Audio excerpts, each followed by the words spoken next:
আসসালামু আলাইকুম। রাত 10টার শীর্ষ সংবাদে স্বাগত জানাচ্ছি শাহনাজ পারভীন। গণতন্ত্রের চেতনাকে সমুন্নত রাখতে আমরা প্রতিশ্রুতিবদ্ধ তারেক রহমান। বিশেষ সভা ডেকেছেন প্রধান বিচারপতি। তারেক রহমানের সকল মামলা রাজনৈতিক ষড়যন্ত্রমূলক ছিল মির্জা ফখরুল। বাংলাদেশকে জঙ্গি রাষ্ট্র প্রমাণের চেষ্টা ভারতীয় মিডিয়ার, পররাষ্ট্র উপদেষ্টা। লুটপাটের চিত্র টেক্সট বুকে আসা উচিত যেন পরবর্তী প্রজন্ম জানতে পারে, প্রেস সচিব। বাংলাদেশিদের জন্য ভিসা আবেদন সহজ করল মেক্সিকো। এসালাম গ্রুপের বিরুদ্ধে 2000 কোটি টাকার খেলাপি মামলা। ভারতের পতাকায় প্রণাম করলে চিকিৎসা পাবে বাংলাদেশিরা, ভারতীয় চিকিৎসক।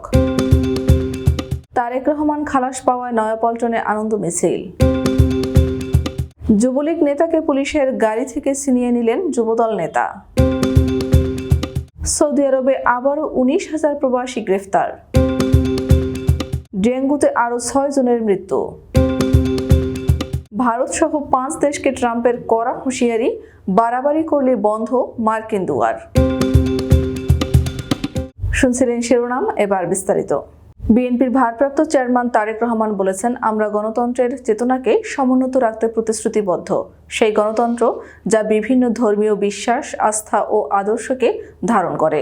রোববার এক্সে এক পোস্টে তিনি এসব কথা বলেন। বিএনপির ভারপ্রাপ্ত চেয়ারম্যান বলেন, নির্বাচনে অংশগ্রহণের মাধ্যমে বাংলাদেশিরা তাদের নিজেদের ভাগ্য নির্ধারণ করতে পারেন। এই যাত্রায় আমরা আইনের শাসন, মানবাধিকার, মত প্রকাশের স্বাধীনতা প্রতিষ্ঠা করতে চাই। প্রতিজন নাগরিকের অধিকার ও স্বাধীনতাকে সুরক্ষিত রাখতে চাই। গড়তে চাই অংশগ্রহণমূলক, সহনশীল এবং আইনের উপর ভিত্তি করে একটি সমাজ। তারেক রহমান বলেন, সত্যের সৌন্দর্য হলো অপপ্রচার এবং ষড়যন্ত্রের উপর তা অনিবার্যভাবে জয়লাভ করে। তা আমাদেরকে এই বিশ্বাস দেয় যে অবশেষে ন্যায় বিচার ও ন্যায্যতা বিজয়ী হয়। আসুন আমরা ঐক্যবদ্ধ হয়ে রাজনৈতিক প্রতিহিংসার অবসান ঘটাতে এবং ইতিহাসে এক নতুন অধ্যায়ের সূচনা করি, যেখানে রাজনৈতিক মতপার্থক্যের কারণে কারো জীবন ও কোনো পরিবার ধ্বংস হবে না। সুপ্রিম কোর্টের উভয় বিভাগের বিচারপতিদের নিয়ে বিশেষ সভা ডেকেছেন প্রধান বিচারপতি সৈয়দ রেফাত আহমেদ। রোববার সুপ্রিম কোর্টের ডেপুটি রেজিস্ট্রার মোহাম্মদ আতিকুজ্জামান এক বিজ্ঞপ্তিতে এই সভার কথা জানান। আগামী মঙ্গলবার বিকেল 4টায় সুপ্রিম কোর্টের মূল ভবনের জাজেস লাউঞ্জে এ সভা অনুষ্ঠিত হবে। বিজ্ঞপ্তিতে বলা হয়েছে, আগামী 3রা ডিসেম্বর মঙ্গলবার বিকেল 4টায় সুপ্রিম কোর্টের উভয় বিভাগের বিচারপতিদের অংশগ্রহণে সুপ্রিম কোর্টের মূল ভবনের 2য় তলায় অবস্থিত জাজেস লাউঞ্জে বিশেষ সভা অনুষ্ঠিত হবে। 21শে আগস্ট গ্রেনেড হামলা মামলা থেকে বিএনপি ভারপ্রাপ্ত চেয়ারম্যান তারেক রহমান সহ সকল আসামি উচ্চ আদালত, হাইকোর্ট থেকে খালাস পাওয়ায় স্বস্তি প্রকাশ করেছেন বিএনপির মহাসচিব মির্জা ফখরুল ইসলাম আলমগীর। এক বিবৃতিতে তিনি বলেন, মহান আল্লাহর দরবারে আমি শুকরিয়া আদায় করছি। বিচারিক আদালতের রায় বাতিল করে আজ 1 ডিসেম্বর বিচারপতি AKM আসাদুজ্জামান ও বিচারপতি সৈয়দ এনায়েত হোসেনের সমন্বয়ে গঠিত হাইকোর্ট বেঞ্চ এ রায় ঘোষণা করেন। বিএনপির মিডিয়া সেলের সদস্য সাইরুল কবির খান প্রেরিত বিবৃতিতে বিএনপি মহাসচিব আরও বলেন, এই রায়ের প্রমাণ হলো আওয়ামী ফ্যাসিবাদী সরকার রাজনৈতিক উদ্দেশ্য প্রণোদিত হয়ে এই মামলাতে তারেক রহমানকে অভিযুক্ত করেছিল। গত 5 আগস্ট বাংলাদেশে যে ছাত্র জনতার অভ্যুত্থান হয়েছে তাতে ভারতীয় গণমাধ্যম খুশি নয় বলে মনে করেন অন্তর্বর্তীকালীন সরকারের পররাষ্ট্র বিষয়ক উপদেষ্টা তৌহিদ হোসেন। দেশটির মিডিয়া বাংলাদেশ সম্পর্কে পরিকল্পিত অপপ্রচার চালাচ্ছে এবং বিশ্বজুড়ে বাংলাদেশকে জঙ্গিবাদী রাষ্ট্র হিসেবে পরিচিত করার চেষ্টা অব্যাহত রেখেছে বলে অভিযোগ করেন তিনি। রোববার বিকেলে রাজধানীর মহাখালীতে ব্র্যাক সেন্টারে সেন্টার ফর পলিসি ডায়ালগের 30 বছরের যাত্রা নিয়ে আয়োজিত অনুষ্ঠানে তিনি একথা বলেন। বাংলাদেশের আর্থিক খাতের লুটপাটের চিত্র ভয়াবহ। অনেকেই এর বৈধতা দিতে চেয়েছে। এসব ঘটনাকে আতঙ্কজনক বলেছেন প্রধান উপদেষ্টা। লুটপাটের এই ঘটনাগুলো টেক্সট বুকে আসা উচিত যেন নতুন এবং পরবর্তী প্রজন্ম লুটপাটের বিষয় জানতে পারে। রোববার ফরেন সার্ভিস একাডেমিতে সমসাময়িক বিষয়ে আয়োজিত ব্রিফিংয়ে এমন তথ্য জানান প্রেস সচিব শফিকুল আলম। তিনি আরও বলেন, উন্নয়নের বয়ানের পোস্টমর্টেম করা হয়েছে অর্থনৈতিক শ্বেতপত্র। যে চিত্র বেরিয়ে এসেছে তা ভয়াবহ। চোখের সামনে একটা বিশাল লুটপাট হয়েছে। অধ্যাপক ইউনুস সব শুনে বলেছেন, আমরা আতঙ্কিত। এই লুটপাটের চিত্র পাঠ্য বইয়ে আসা উচিত। বাংলাদেশিদের জন্য আরও সহজ করা হয়েছে মেক্সিকান ভিসা। আগে মেক্সিকোর ভিসা পেতে বাংলাদেশি নাগরিকদের দিল্লির দ্বারস্থ হতে হতো। তবে এখন থেকে দিল্লিতে না গিয়ে বাংলাদেশি নাগরিকরা মেক্সিকোর এশিয়া প্যাসিফিক অঞ্চলের যে কোনো দেশে বা কনসুলেটি ভিসার জন্য আবেদন জমা দিতে পারবেন। রোববার পররাষ্ট্র মন্ত্রণালয় এক সংবাদ বিজ্ঞপ্তিতে এ তথ্য জানিয়েছে। বিতর্কিত শিল্প গ্রুপ এস আলমের বিরুদ্ধে ২,০০০ কোটি টাকা ঋণ খেলাপির অভিযোগে মামলা দায়ের করা হয়েছে।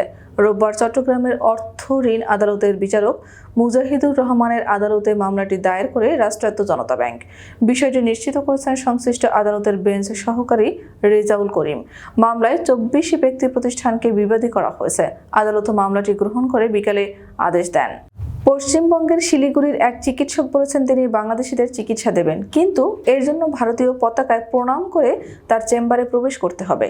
শিখর বন্দ্যোপাধ্যায় নামে এই চিকিৎসক ভারতীয় সংবাদ মাধ্যম দ্য ইন্ডিয়ান এক্সপ্রেসকে একথা বলেন। শিখর বন্দ্যোপাধ্যায় বলেন, বাংলাদেশে আমাদের পতাকা অবমাননা করা হয়েছে, যা আমাকে কষ্ট দিয়েছে। আমি রোগীদের ফিরিয়ে দিতে চাই না, কিন্তু যারা আমাদের দেশে আসবে তাদের আমাদের পতাকাকে সম্মান জানাতে হবে। ২১শে আগস্ট গ্রেনেড হামলা মামলায় দলের ভারপ্রাপ্ত চেয়ারম্যান তারেক রহমান সহ সব আসামি খালাস পাওয়ায় রাজধানীতে আনন্দ মিছিল করেছেন বিএনপির নেতাকর্মীরা। রোববার রাজধানীর নয়াপল্টনে বিএনপির সিনিয়র যুগ্ম মহাসচিব রুহুল কবির রিজভীর নেতৃত্বে এই মিছিল অনুষ্ঠিত হয়।